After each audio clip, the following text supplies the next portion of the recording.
नमस्कार, mountain prime न्यूजमा स्वागत छ। म प्रमिला खतिवडा। नमस्कार, म सचिता बुढाथोके। सुरुमा अहिलेसम्मका मुख्य समाचार। प्रधानमन्त्री ओली नेतृत्वको सरकारको 3 वर्षे कार्यकाल सफल रहेको विश्लेषण। मुलुकको राजनीतिक संक्रमण अन्त्यको लागि निर्वाचन मार्फत सक्षम नेतृत्व खोज्न आवश्यक। केपी शर्मा ओली नेतृत्वको सरकार गठन भएको 3 वर्ष पूरा। सरकारका उपलब्धि सिंहदरबारबाट सार्वजनिक, निर्वाचन गर्दा प्रतिगमन नहुने भनाई। नेपाली कांग्रेसद्वारा 77 वटै जिल्लामा विरोध प्रदर्शन। कम्युनिस्ट सरकार आन्तरिक विवादमा फँसेको सभापति देउवाको भनाई। कांग्रेसलाई चुनौती रहेको दाबी। 4 पूर्व प्रधान न्यायाधीशद्वारा सर्वोच्च अदालतमा लिखित जवाब पेश। अवहेलना मुद्दामा अनुपराज शर्माको छुट्टै र अन्य 3 को संयुक्त जवाब। अदालतको अवहेलना नगरेको जिकिर। महेन्द्रनगर विमानस्थल सञ्चालनको लागि तिनै तहका सरकार बीच सम्झौता। तिनै तह एकै ठाउँमा आएकाले सम्झौता सम्भव भएको पर्यटन मन्त्री ढकालको भनाई। जलवायु परिवर्तनबाट सृजित समस्या कोरोना महामारी भन्दा कैयौं गुणा भयानक रहेको बिल गेट्सको टिप्पणी। विश्वको ध्यान जलवायु समस्या समाधानमा केन्द्रित हुनुपर्नेमा जोड। र इङ्ग्लिस प्रिमियर लिग फुटबलमा चेल्सीको सहज जित। चेल्सीसँग न्युक्यासल युनाइटेड 2-0 गोल अन्तरले पराजित।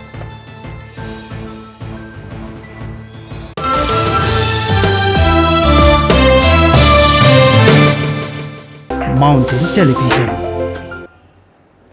अब समाचार विस्तारमा। ठूलो अपेक्षासहित अपार जनमत पाई गठन भएको प्रधानमन्त्री केपी शर्मा ओली नेतृत्वको सरकारले 3 वर्षे कार्यकाल पूरा गरेको छ।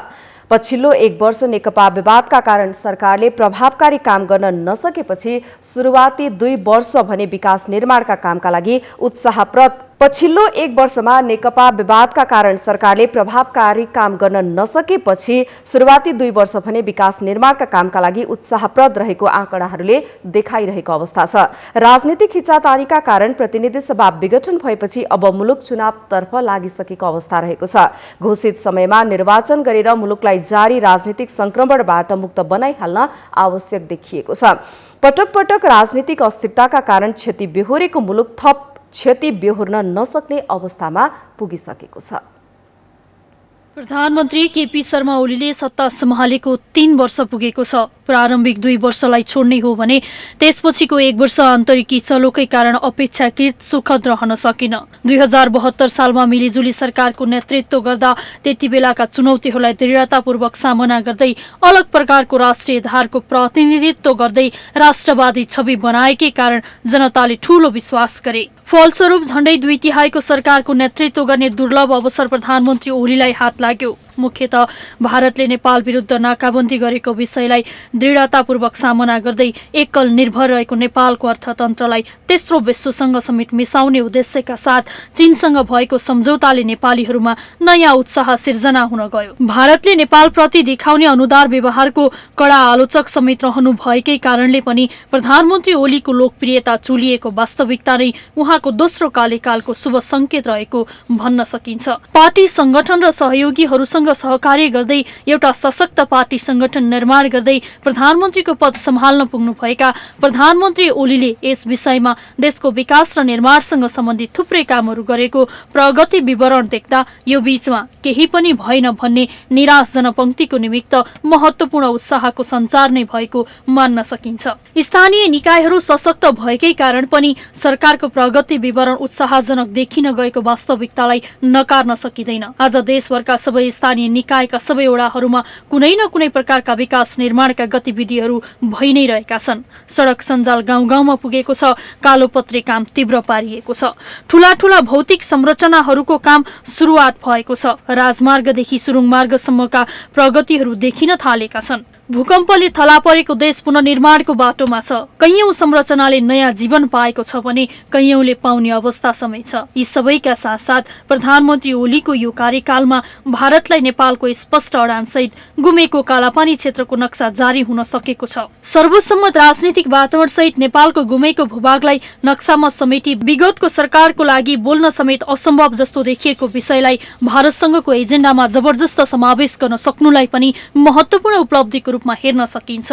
संवैधानिक स्तरमा देश पहिलो पटक नयाँ संविधानको अभ्यास गर्दै गर्दा थुप्रै संवैधानिक निकायहरूको पुनर्संरचनादेखि नयाँ निर्माण समेत गर्नुपर्ने चुनौतीकै कारण पनि प्रधानमन्त्रीको यो कार्यकालको धेरै समय उपलब्धिमूलक देखिन सकेको थिएन। तथापि कार्यकालको छोटो समयमै केन्द्रदेखि स्थानीय तहसम्मको संवैधानिक संरचनाहरू स्थापित गर्दै संवैधानिक अभ्यास व्यापक बनाउँदै उनीहरू मार्फत नै विकास निर्माणमा तीव्रता ल्याउन सक्नु पनि वर्तमान सरकारको महत्त्वपूर्ण उपलब्धि नै मान्नुपर्ने हुन्छ।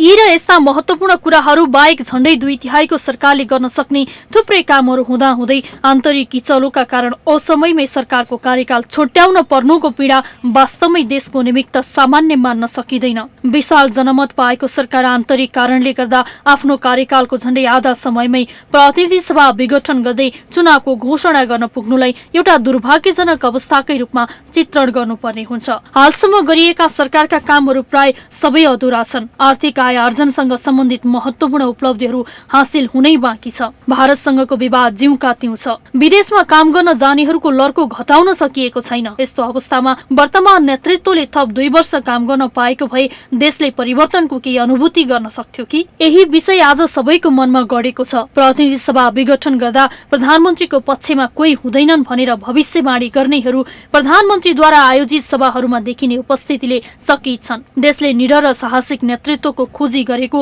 र त्यो प्रकारको क्षमता वर्तमान प्रधानमन्त्रीमा प्रतिबिम्बित भएको बुझाइ जनमानसमा रहेको देखिन्छ। विकास निर्माण लगायतका कुराहरू निरन्तर प्रक्रिया हो। सबैभन्दा ठूलो विषय भनेको जनतामा आत्मविश्वास बढाउनु नै हो, जसका लागि वातावरण बन्दै गएको हो कि भन्ने कुराको विश्लेषण स्वयं प्रधानमन्त्री इतरका व्यक्तित्वहरू समेत गर्न थालेका छन्। घोषित समयमा निर्वाचन हुन सक्यो र देशले प्रजातान्त्रिक वातावरणबाट नयाँ नेतृत्व पाउन सक्यो भने त्यो पनि वर्तमान सरकारको महत्त्वपूर्ण उपलब्धि नै हुनेछ। अब देशले अस्थिर र अराजक वातावरणलाई थाम्न सक्दैन। राजनीतिक संक्रमण भन्दा भन्दै एउटा पुस्ता बितिसक्यो। यस्तो अवस्थामा देशको नेतृत्वले भविष्यप्रति आशावादी हुन सक्ने वातावरणतर्फ विशेष चासो राख्नु आवश्यक भइसकेको छ। माउन्टेन टेलिभिजन राजनीतिक ब्युरो। सरकारले 3 वर्ष कार्यकाल पूरा गरेको छ।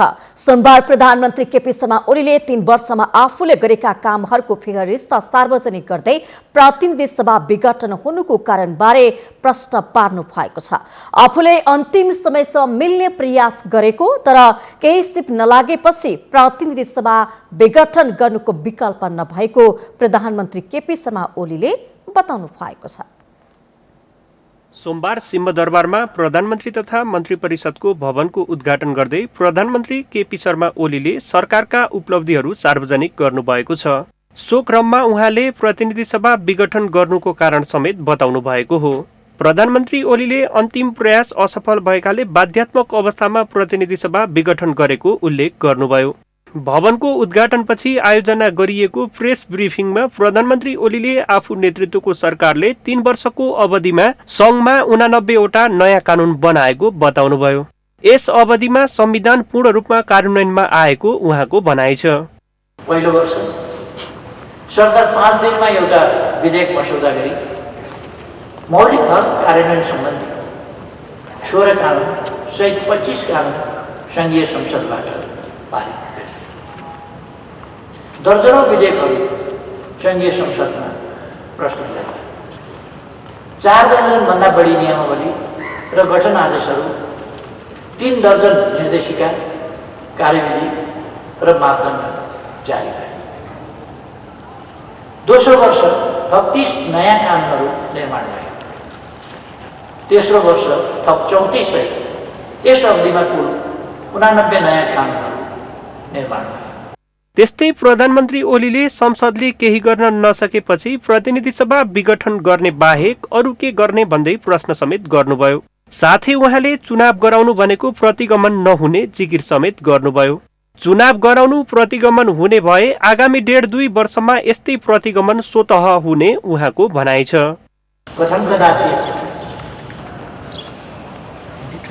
संसद चल्न सकेन वा संसदले राम्ररी फङ्सन गर्न सकेन वा सरकारलाई काम गर्न दिएन भने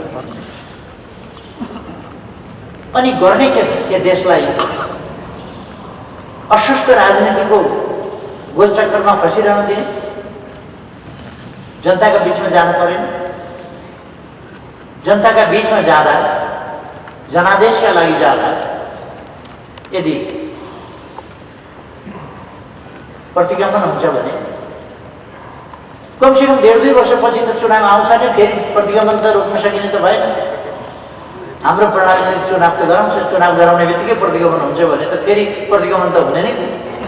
त्यस्तै गरी घोषित मितिमा चुनाव नहुने भन्दै हिँडेको भन्दै नेकपाको दाहाल नेपाल पक्षले राजनीति गरेको हो कि ज्योतिषशास्त्र अनुसार चलेको हो भन्दै प्रश्न समेत गर्नुभयो। कि मैले अब चुनाव गराउन, अब म सधैँ शासनमा बसिरहन्छु भने हल्ला चलाए जस्तै म भन्दैछु वैशाख 17 र 27 गते चुनाव गराउँछु भनेर भनिरहेको छु। निर्वाचन त्यसको तयारीमा लागिरहेका छन्। कुनै हालतमा चुनाव गराउँदैन भनेर उहाँहरू राजनीति गर्नुहुन्छ कि ज्योतिषशास्त्र पढ्नुहुन्छ, जन्मकुण्डली पल्टाउनुहुन्छ कि राजनीति गर्नुहुन्छ? उहाँहरू कस्तो भविष्यवाणी हो उहाँहरूको चुनाव हुँदैन? संसदीय दलमा आफू विरुद्ध कुनै टीका टिप्पणी नभए पनि पार्टीभित्रको केही झुण्डले आलोचना गरेको उहाँको आरोप छ। पार्टीभित्रको अस्वस्थ राजनीतिक प्रतिस्पर्धा छिचोल्दै प्रतिनिधि सभा विघटन गरेर देशलाई अस्थिरतातर्फ जानबाट बचाएको उहाँको भनाइ छ। सरकारले पहिलो वर्ष 7%, दोस्रो वर्ष 7% भन्दा माथि आर्थिक वृद्धि दर हासिल गरेको समेत उहाँले बताउनुभयो।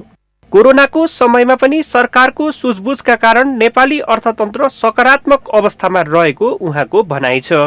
माउन्टेन टेलिभिजनका लागि सरोज बस्याल, काठमाडौँ। प्रतिनिधि सभा विघटन विरुद्ध नेपाली कांग्रेसले सोमबार 77 वटै जिल्लामा विरोध प्रदर्शन गरेको छ। प्रदर्शनपछिको सभालाई कांग्रेसका शीर्ष नेताहरूले सम्बोधन गर्नुभएको छ। सम्बोधनका क्रममा कांग्रेसले सरकारको आलोचना गरेको छ। नेपाली कांग्रेसले सोमबार 77 वटै जिल्लामा विरोध प्रदर्शन गरेको छ। प्रदर्शन पछिको सभामा कांग्रेसका शीर्ष नेताहरूले सम्बोधन समेत गर्नुभएको हो। रूपन्देहीमा आयोजित कार्यक्रममा कांग्रेसका सभापति शेरबहादुर देउवाले अदालतलाई विश्वास गर्नुपर्ने बताउनु भएको छ। अदालत भन्दा अर्को ठूलो अदालत नभएको हुँदा अदालतको निर्णय पर्खनुपर्ने सभापति देउवाको भनाइ छ। कम्युनिष्टहरू आपसी झगडामा व्यस्त भएको र अहिलेको अवस्थामा कांग्रेसलाई चुनौती आइलागेको उहाँको भनाइ छ। कम्युनिस्टको सरकार आपसमै झगडा गरे, आफै झगडा गरे। अब अहिले आएर चाहिँ आफ्नो झगडा मिलाउन सक्छन्, अलग हुन सक्छन्। पार्टीलाई अलग गरेका छन्, झगडा मिलाउँछ। उनको झगडाको तमासा हेर्न हामी छैन नि अहिले। प्रतिनिधि सभा विघटन विरुद्ध नेपाली कांग्रेसले सप्तरीको राजविराजमा पनि विरोध सभा गरेको छ। नेपाली कांग्रेस जिल्ला कार्य समिति सप्तरीले राजविराजमा आयोजना गरेको कार्यक्रममा प्रतिनिधि सभाको पुनर्स्थापनाको माग गर्दै विरोध प्रदर्शन गरिएको हो। विरोध सभामा नेपाली कांग्रेसका उपसभापति तथा पूर्व गृहमन्त्री विमलेन्द्र निधिले प्रतिनिधि सभा विघटनको असंवैधानिक कदमका विरुद्ध एकजुट हुन आग्रह गर्नुभयो। संविधान के बचाव के जो दुष्टा के दलाई से, दुष्टा रास्ता से प्रतिनिधि सभा की या तो पुनर्स्थापना या प्रतिनिधि सभा के निर्वाचन। नेपाली कांग्रेसका प्रवक्ता विश्वप्रकाश शर्माले नेकपाको किचलो समाधान गर्न दाहाल नेपाल पक्षसँग संयुक्त आन्दोलनमा जान नसकिने स्पष्ट गर्नुभएको छ। प्रतिनिधि सभा विघटनको विरोधमा ललितपुरमा आयोजित सभालाई सम्बोधन गर्दै प्रवक्ता शर्माले नेकपामा देखिएको आन्तरिक समस्या समाधान गर्न र स्वार्थ पूरा गरिदिनका लागि कुनै पक्षसँग मिलेर जान नसकिने बताउनुभयो। नेपाली कांग्रेस पार्टीले संयुक्त आन्दोलनमा जाने भन्दै गर्दा पहिला उहाँहरू यो विषयमा आत्मालोचना गर्नु पर्यो। तरुण दलका अध्यक्षले अघि नै भनिसक्नु, मलाई सम्झना छ 5 दिन 6 दिन अगाडि जब नेकपाकी नेत्री गिरफ्तार हुनु, हामी सबै बोले मिडियाका साथीहरू खोज्नुहोस्, रामकुमारी झाँक्रीको जति सम्मान हामीले गर्नुपर्छ हामी गर्छौँ। हाम्रो छोरी हाम्रो बहिनी हुनुहुन्छ, तपाईले खोज्नुभयो भने पाउनुहुन्छ। मिडिया तपाईहरुले छाप्नु भएको छ, रामकुमारी झाँक्रीलाई गिरफ्तार गरिएको तत्काल रिहा गर। नेपाली कांग्रेस पार्टीको प्रवक्ताको रूपमा वक्तव्य लेख्ने हातहरू यिनै हुन्, हामीले यिनै वक्तव्य लेख्यौं। चितवनको कार्यक्रमलाई सम्बोधन गर्दै कांग्रेस नेता गगन थापाले प्रतिनिधि सभा पुनर्स्थापना भए मात्र चुनाव हुन सक्ने दावी गर्नुभयो। यस्तै कांग्रेसले पाल्पामा समेत विरोध प्रदर्शन गरेको छ। पार्टीले पाल्पाको तानसेनमा आयोजना गरेको विरोध सभालाई सम्बोधन गर्दै कांग्रेस नेताहरूले सरकारले आफ्नो बदमाशी जोगाउन प्रतिनिधि सभा विघटन गरेको आरोप लगाएका छन्।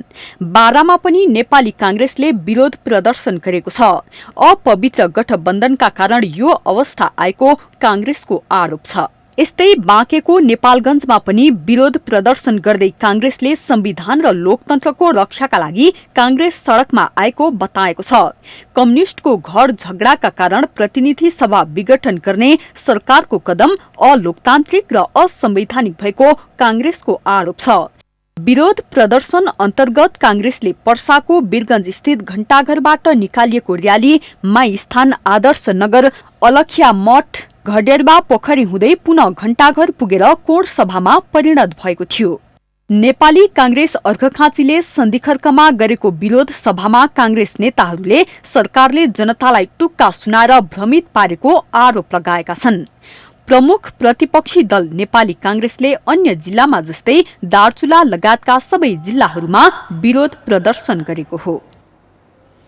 माउन्टेन प्राइम न्यूजमा पालो भएको छ विश्रामको।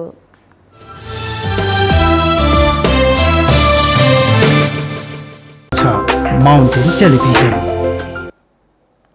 विश्रामपछि स्वागत छ। अब बाँकी समाचार। प्रतिनिधि सभा विघटन असंवैधानिक भएको भन्दै संयुक्त वक्तव्य जारी गरेका पूर्व प्रधान न्यायाधीशहरूले आफूहरूले संविधानको मात्रै बाटो देखाउने काम गरेको बताएका छन्। पूर्व प्रधान न्यायाधीशहरूले आफूहरूले अदालत वा न्यायालयको अवहेलना गर्ने काम नगरेको दावी समेत गर्नु भएको छ। सोमबार सर्वोच्च अदालत पुगेर आफूहरू विरुद्ध लागेको अवहेलनाको मुद्दाको म्याद बुझ्दै उहाँहरूले आफूहरूले न्यायालयको अवहेलना नगरेको जिकिरसहित लिखित जवाफ पनि पेश गर्नु भएको छ। याचक भएर न्यायको याचक भएर जानुपर्ने अवस्था आयो। तर यो के भने यो नेपाली नागरिकताको चाहिँ अधिकार र दायित्व दुवै हुन्छ। हामी उपर कसैले शिकायत गर्न पाउने नै भयो। त्यसको सम्मान हामी गर्छौँ र त्यही सम्मान गरेर हामी त्यहाँ गएका हौँ। हामीहरू सर्वोच्च अदालतमा काम गरेर मान्छे अब त्यही ठाउँमा हाम्रो त जन्म भयो। त जन्म अन्तर भए तापनि कर्मक्षेत्रको जन्म त त्यही नै भयो होइन। त्यो जन्म आफ्नो जन्मस्थललाई पनि कसैले चाहिँ नि के त्यो अवहेलना गर्छ र। वकिल पनि भएँ होइन 30-31 वर्षसम्म। अनि त्यो 30-31 वर्षको बिचमा एउटा दुईवटा मुद्दा त मलाई आफैलाई पनि परे, व्यवहारको मुद्दाहरू। अनि अब आज चाहिँ के छ भने प्रधान न्यायाधीश भएर रिटायर भएपछि आफूले एउटा मुद्दा पनि बेहोर्नु पर्यो। कुनै ठुलो कुरो होइन। जीवनमा जे आउँछ त्यो त गर्दै जानुपर्छ होइन। लाइफ भनेको कुनै इजी होइन। सङ्घर्ष त मान्छेले सङ्घर्ष त गर्छ। अनि मलाई यसले कुनै केही फरक पारेन। पूर्व प्रधान न्यायाधीश अनुराग शर्मा छुट्टै लिखित जवाफ पेश गर्नु भएको छ। सहज रूपमा भएको हो कि नत्र त अदालतको नजरमा त हामी पनि झगडा नै हौँ। त्यही कारण सबैलाई त्यति नै सहज रूपमा भए त राम्रो हुन्थ्यो। तर स्पेसल ट्रिटमेन्ट चाहिँ गर्नु हुँदैन, फरक चाहिँ गर्नु चाहिँ हुँदैन। अब सायद मेरो लाइफमा पहिलोचोटि अदालतको सम्मानमा म अदालत गएको हुँ। तर के भने एउटा सामान्य मान्छेको रूपमा म अदालत गए भए अर्कै अनुभूति हुन्थ्यो। मसँग विशेषण जोडिया छ पूर्व प्रधान न्यायाधीश। त्यसले गर्दा नचाहँदै पनि त्यहाँका कर्मचारीहरूले मलाई मान सम्मान त गर्ने भए। त्यस कारण रियल अनुभूत चाहिँ गर्न सकिएन, किन मान सम्मानमा कुनै कमी गरेनन् उनीहरूले। त्यसले गर्दाखेरि म चाहिँ म्याद बुझ्न आएको जस्तै लागेन मलाई। उहाँहरूले जारी गर्नुभएको विज्ञप्तिले अदालतको अवहेलना गर्ने र फैसला गर्ने अधिकारलाई कुनै पनि हिसाबले प्रभावित नगरेको दावी समेत गर्नु भएको छ। प्रतिनिधि सभा विघटन असंवैधानिक भन्दै पूर्व प्रधान न्यायाधीशहरूले संयुक्त वक्तव्य जारी गरेपछि उहाँहरू विरुद्ध अदालतको अवहेलनाको मुद्दा परेको थियो। सो मुद्दाको सुनवाई गर्दै गत माघ 15 गते न्यायाधीश मनोज शर्माको इजलासले बाटोको म्याद बाहेक 7 दिनभित्र आफै उपस्थित भएर लिखित जवाफ पेश गर्न आदेश पनि दिएको थियो।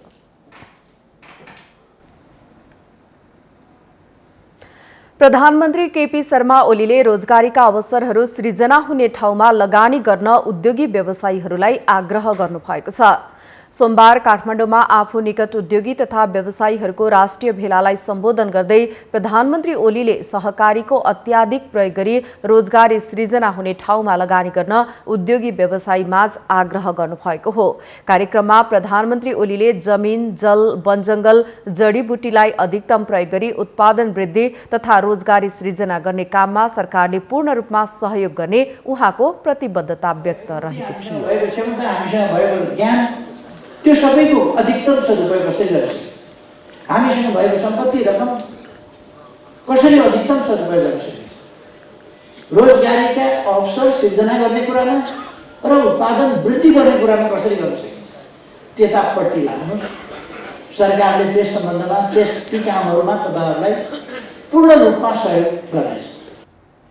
कार्यक्रममा परराष्ट्र मन्त्री प्रदीप कुमार गेवालीले देशलाई अस्थिरताको भुमरीबाट मुक्त गर्नका निम्ति ताजा जनादेश दिन जनतालाई आह्वान गरेको बताउनुभयो। ऊर्जा, जलस्रोत तथा सिंचाई मन्त्री टोप बहादुर रायमाझीले देशलाई आर्थिक समृद्ध गर्ने एकमात्र एजेन्डा आफ्नो पार्टी र सरकारको रहेको बताउनुभयो।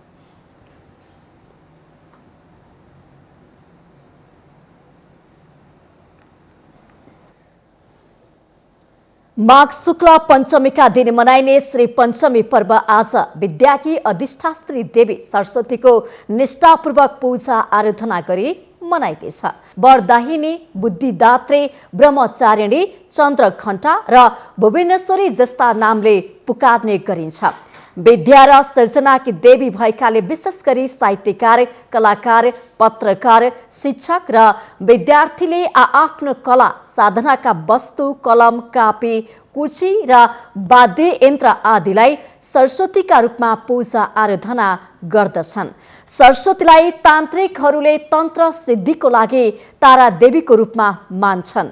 सूर्य उत्तरतिर लागि दिन लामो हुने र वसन्त ऋतु प्रारम्भ हुने विश्वासको साथ आजको दिनलाई वसन्त पञ्चमी पनि भनिन्छ। आजको दिन विवाह, व्रतबन्ध, गुफा राख्ने र बेल विवाह जस्ता सामाजिक तथा धार्मिक कार्य गर्न साइट हेर्नु पर्दैन भन्ने मान्यता पनि छ। यस दिन बालबालिकालाई शिक्षारम्भ गराउने र नाक कान छेड्न पनि शुभ मानिन्छ। उपत्यकाको स्वयम्भू मैती देवी र गोरीधारा स्थित नील सरस्वती, ललितपुरको लेले लगायत अन्य जिल्लामा रहेका सरस्वती मन्दिरमा आज बिहानैदेखि पूजाआजा गर्न भक्तजन, खास गरी छात्र छात्राको घुइँचो लाग्ने गर्दछ।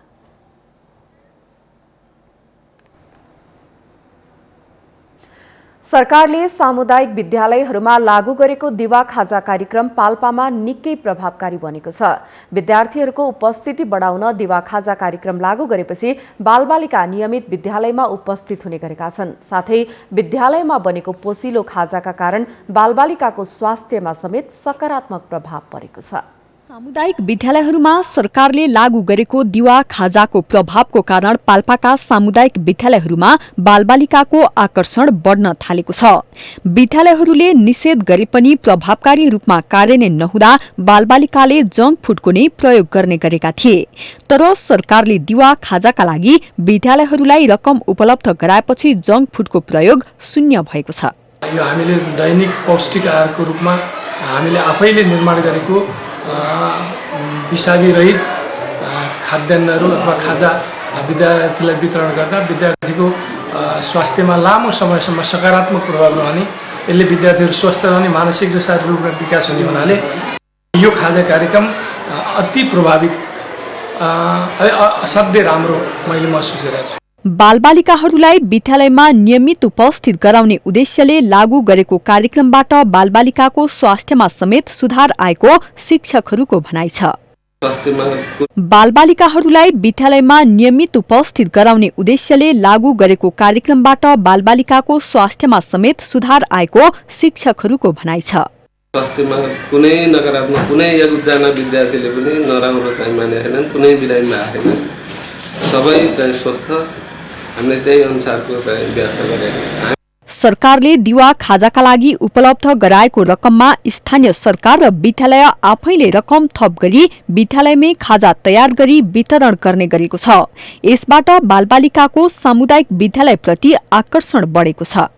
आज हाम्रो स्कुलले खानेकुरा उपलब्ध गराएको छ, त्यसमा म धेरै खुसी छु। अनि त्यसैले पहिला बालबच्चाहरू धेरै बिराई हुने र स्कुल आउन नमान्ने थिए, तर अचानक स्कुलले खानेकुरा उपलब्ध गराएपछि हामी बालबालिका र सबै खानेकुरा खान मानेर स्कुल पनि आइरहेका छन्। सामुदायिक विद्यालयप्रति बालबालिकाको आकर्षण बढाउन सरकारले दिवा खाजाको व्यवस्थापनका लागि निरन्तरता दिनुपर्ने बताइएको छ। माउन्टेन टेलिभिजनका लागि पाल्पा सहकर्मी प्रकाश नेपालको सहयोगमा जिल्ला ब्युरो। कोरोनाको कारण शून्य भएका बागलुङका पर्यटकीय क्षेत्रहरूमा पछिल्लो समय पर्यटकहरूको चहल पहल बढ्न थालेको छ। बागलुङका पर्यटकीय क्षेत्रहरूमध्ये बराहातालमा अहिले पर्यटकको संख्या बढिरहेको छ। बागलुङ नगरपालिका 10 भकुण्डे स्थित बराहाताल यति बेला पर्यटकीय गन्तव्य बनिरहेको छ। ऐतिहासिक तथा धार्मिक महत्त्व बोकेको बराहातालको अवलोकनका लागि पछिल्लो समय आन्तरिक तथा बाह्य पर्यटकको आकर्षण बढ्दै गएको छ। यहाँ वैकुण्ठ पूर्णिमामा ठूलो मेला लाग्छ। ताल छेउमा रहेको बराहा मन्दिरमा पूजापाठ गरे मनोकांक्षा पूरा हुने जनविश्वास रहिआएको छ। 2826 वर्ग मिटरमा फैलिएको सो तालमा पर्यटक आकर्षित गर्न डुङ्गा शहरको व्यवस्था गरिएको छ। 1300 मिटरको उचाइमा रहेको ताल क्षेत्रमा सदरमुकामबाट पैदल 1 घण्टामै पुग्न सकिन्छ। पहिले यहाँको यो बराहाताल अनि माथि भ्यू टावर छ भन्ने सुनेको थियौँ, त्यही भएर घुम्नलाई आएको राम्रो रहेछ। हप्ताभरिको थकानलाई कहिले कहिले यसो थकान मेटाउनको लागि यहाँ आउँदाखेरि अति नै राम्रो लाग्छ। तर आउँदाखेरि थोरै समस्या के बाटोको समस्या रहेछ, यो बाटो पूर्ण रूपले राम्रोसँग बनाइदियो भने यहाँ आवाज जावत गर्न साह्रै राम्रो छ। अनि यो यस्तो राम्रो ठाउँ त्यति प्रचलित त्यति फेमस पनि छैन। यसलाई हामीले सामान्य यसलाई फेमस बनाउन सक्यो, यसलाई अन्त्य कतै बेला लगेर देखाउन सक्यो, प्रचार गर्न सक्यो भने अरू मान्छे पनि आउन सक्थे र यसको एकदमै राम्रो एउटा टुरिस्ट स्पटलाई हामीले यसलाई बनाउन सकिन्छ। म आफै आउँदाखेरि कहिले कहिले यति रमाइलो लाग्छ, यति आनन्द लाउँछ आफ्नो पर्यटक ठाउँ, आफ्नो गाउँको यसलाई सकभर हामीले प्रमोट गर्न सक्यौँ भने धेरै राम्रो सम्भावना छ यसको। पर्यटकीय क्षेत्र घुमघाम गर्न युवा पुस्ताको बढ्दो आकर्षण देखिन्छ। बागलुङ सदरमुकामदेखि नजिकै रहेको भकुण्डेसम्म पुग्न सहज हुने गरी यातायातको व्यवस्था गर्न सके आन्तरिक मात्र नभई विदेशी पर्यटकलाई समेत भित्राउन सकिने बागलुङ पर्यटन केन्द्रका अध्यक्ष राजु खड्काको भनाइ छ। बागलुङको जुन एउटा पर्यटकीय गन्तव्यको रूपमा हामीले भकुण्डेलाई पनि लिन सक्छौँ र भकुण्डेको यो जुन ताल छ यो ताल पर्यटकीय हिसाबले अत्यन्तै सुन्दर र महत्त्वपूर्ण छ। हामीले यो तालको प्रवर्धनका निम्ति र बागलुङ बजारदेखि यो तालसम्म आउने जुन बाटो छ मोटर बाटो यसको व्यवस्थापन गर्न सकियो भने यसको सम्भावना चाहिँ राष्ट्रिय तथा अन्तर्राष्ट्रिय रूपमा चाहिँ बढेर जाने र आन्तरिक तथा बाह्य पर्यटकहरू यो ठाउँमा आउने चाहिँ प्रशस्त सम्भावनाहरू चाहिँ देखिन्छ। भकुण्डेलाई पर्यटकीय गाउँको रूपमा विकास गर्न एकीकृत योजना बनाउन लागिएको छ। घरवास, भ्यू टावर, बराहाताल, बराहा मन्दिर, कुथु कर्मको लेक, बागलुङ संग्रहालय र भैरव मन्दिर यहाँका पर्यटकीय गन्तव्य हुन्। माउन्टेन टेलिभिजनका लागि बागलुङ सहकर्मी सुभाष आचार्यको सहयोगमा जिल्ला ब्युरो। सिकाइ क्रियाकलापलाई बढी उपयोगी, बालमैत्री, समावेशी तथा प्रभावकारी बनाउन हरेक कक्षा कोठामा पुस्तक कुना बनाउने प्रावधान बनाइएको भए पनि अधिकांश विद्यालयहरूमा यो लागू भएको पाइँदैन। तर इटहरीका केही विद्यालयहरूमा भने पुस्तक कुनाको स्थापनाले विद्यार्थी उत्साहित भएका छन्। विद्यालयको स्तर उकास्नका लागि कक्षा कोठामा पुस्तक कुना अर्थात् बुक कर्नरको महत्त्वपूर्ण भूमिका हुन्छ।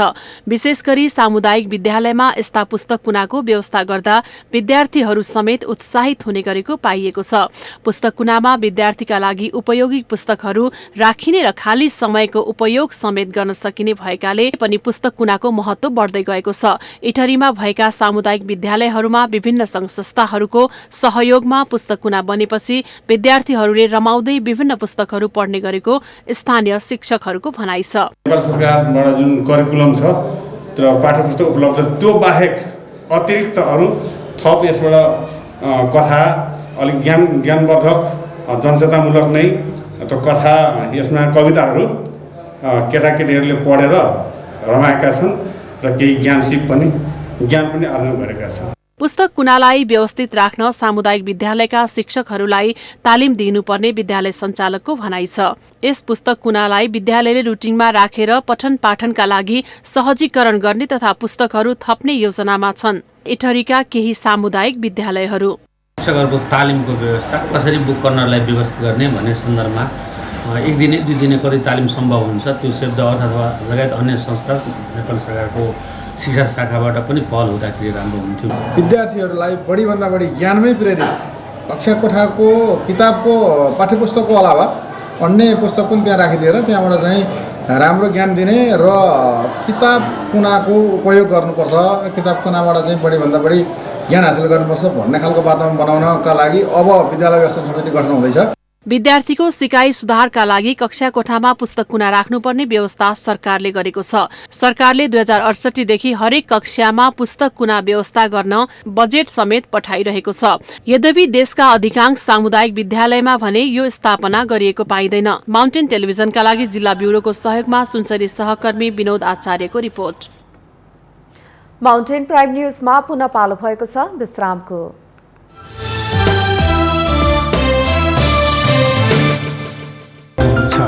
माउन्टेन टेलिभिजन विश्रामपछि स्वागत छ। अब बाँकी समाचार। सिराहा सदरमुकामको एकमात्र आङ्गिक क्याम्पस पछिल्लो समय गौचरणमा परिणत भएको छ।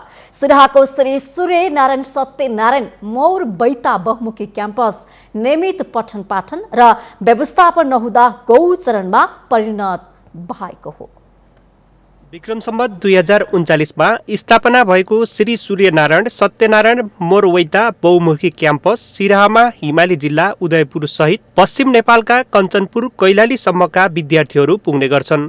पछिल्लो समय स्थानीय स्तरमा नै उच्च शिक्षाको पठन पाठन हुन थालेपछि स्थानीय हर्षित भएका थिए। तर हाल क्याम्पस प्रशासनको लापरवाहीका कारण विद्यालय व्यवस्थापन खस्किँदै गएको विद्यार्थीहरूको आरोप छ। आज चाहिँ इक्जाम चलिरहेको छ उता होइन, त्यही भएर बाहिर बस्नु पर्यो।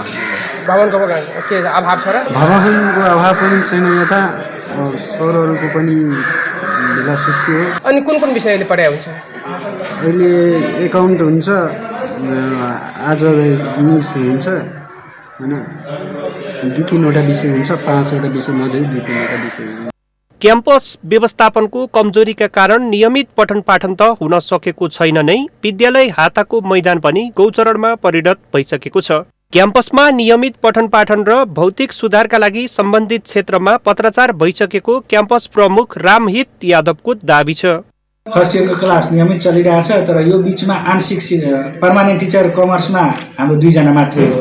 2 जनामा 1 जना पर्मानेन्ट, 1 जना करार, अरू बाँकी 2-3 जना छन् त्यो आंशिक शिक्षक।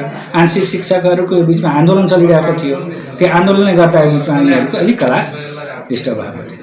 कोरोना कहरका कारण लामो समय बन्द भएका शैक्षिक संस्थाहरू अहिले सञ्चालनमा आइसकेका छन्। शैक्षिक संस्थाहरू सञ्चालनमा आएसँगै शैक्षिक सत्र पूरा गर्न अब कुनै अवरोध सिर्जना नगरी नियमित पठन पाठन हुन जरुरी छ। यसका लागि क्याम्पस व्यवस्थापनदेखि शिक्षकहरूले पनि आफ्नो जिम्मेवारी इमान्दारितापूर्वक निर्वाह गर्न जरुरी छ। माउन्टेन टेलिभिजनका लागि सिराहा सहकर्मी मुकेश यादवको सहयोगमा जिल्ला ब्युरोको रिपोर्ट। बाराको निजगढ नगरपालिकाका महिलाहरूलाई लक्षित गरी उपप्रमुख प्रजनन स्वास्थ्य प्रवर्धन सेवा निशुल्क सञ्चालनमा आएको छ। नेपालका 753 स्थानीय तहमध्ये निजगढ नगरपालिकामा पहिलो पटक उपप्रमुख प्रजनन स्वास्थ्य प्रवर्धन सेवा सञ्चालन गरिएको हो। नगरभित्रका महिलाहरू सामाजिक आर्थिक समस्याका कारण जटिल अवस्था नहुँदासम्म उपचार नगर्ने भएको पाइएकै कारण उपप्रमुख प्रजनन स्वास्थ्य प्रवर्धन सेवा सञ्चालन गरिएको निजगढ नगरपालिकाले जानकारी दिएको छ। सेवाबाट आफूहरूलाई निकै राहत मिलेको र निशुल्क महिला स्वास्थ्य सम्बन्धी उपचार गर्न पाउँदा स्थानीय महिलाहरू हर्षित भएका छन्। निजगढ नगरको साबिक रतनपुरी भरतजङ सिङ्ग्रौलबाट धेरै बिरामी महिलाहरू स्वास्थ्य सेवा लिन आउने गरेको पाइएको छ। जिल्ला प्रशासन कार्यालय सर्लाहीमा नागरिकताका साथै राष्ट्रिय परिचय पत्र विवरण संकलनको काम हुन थालेपछि प्रशासन कार्यालयमा भिड बढ्न थालेको छ। अत्याधिक भिडको कारण एउटै कामको लागि पनि धेरै दिनसम्म धाउनु पर्दा सेवाग्राहीलाई शास्ति भएको छ। सर्लाही सदरमुकाम मलङ्गावामा रहेको जिल्ला प्रशासन कार्यालय सहित इलाका प्रशासन कार्यालयमा सेवाग्राहीको भिड बढेको छ।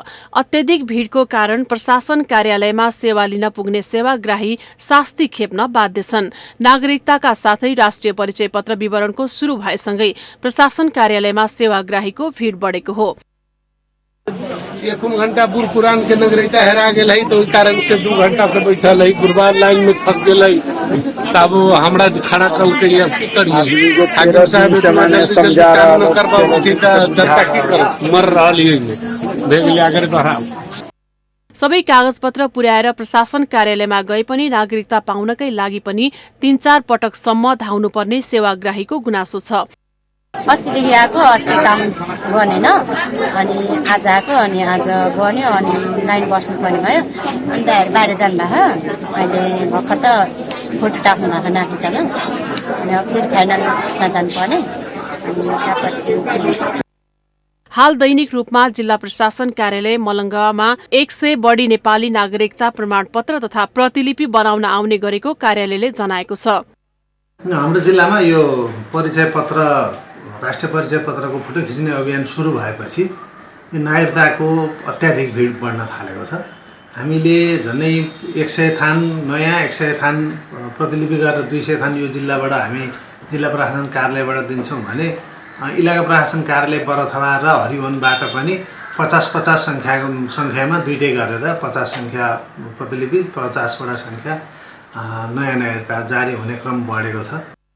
कार्यालयका अनुसार दरबन्दी अनुसार कर्मचारी नहुँदा र सेवाग्राहीको भीड़ बढेका कारण सेवा प्रवाहमा निकै कठिनाई बेहोर्नु परेको हो।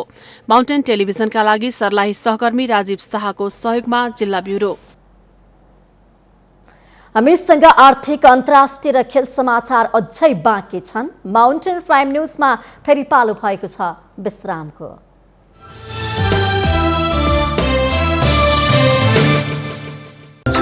Mountain television. विश्रामपछि पुनः स्वागत छ। अब पालो आर्थिक समाचारको। महेन्द्रनगर विमानस्थल सञ्चालनका लागि 3 तहका सरकारबीच सम्झौता पत्रमा हस्ताक्षर भएको छ।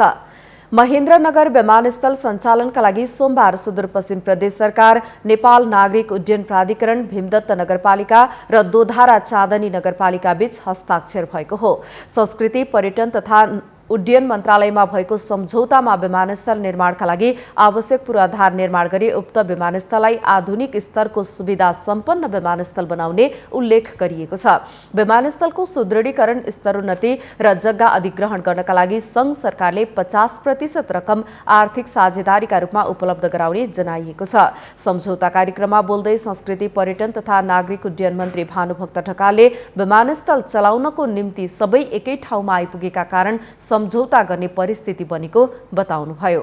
सम्झौता पत्रका अनुसार भीमदत्त नगरपालिकामा रहेको महेन्द्रनगर विमानस्थलको धावन मार्गको लम्बाइ कम्तीमा 1600 मिटरसम्म विस्तार गरिने भएको छ।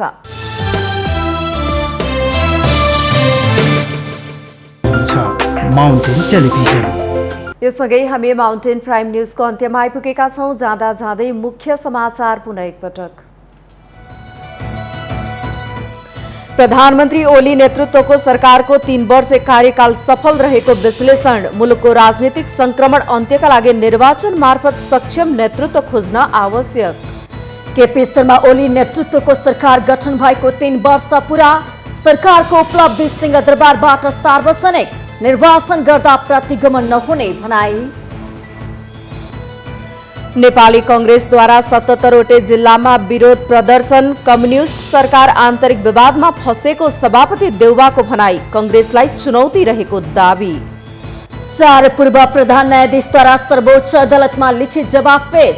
अवहेलना मुद्दामा अनुप राज शर्माको छुट्टै र अन्य 3 को संयुक्त जवाफ। अदालतको अवहेलना नगरेको जिकिर। महेन्द्रनगर विमानस्थल सञ्चालनका लागि 3 तहका सरकारबीच सम्झौता। 3 तह एकै ठाउँमा आएकाले सम्झौता सम्भव भएको पर्यटन मन्त्री ढकालको भनाई। जलवायु परिवर्तनबाट सिर्जित समस्या कोरोना महामारी भन्दा कैयौं गुणा भयानक रहेको बिल गेट्सको टिप्पणी। विश्वको ध्यान जलवायु समस्या समाधानमा केन्द्रित हुनुपर्नेमा जोड। र इङ्ग्लिस प्रिमियर लिग फुटबलमा चेल्सीको सहज जित। चेल्सीसँग न्युकासल युनाइटेड 2-0 गोल अन्तरले पराजित।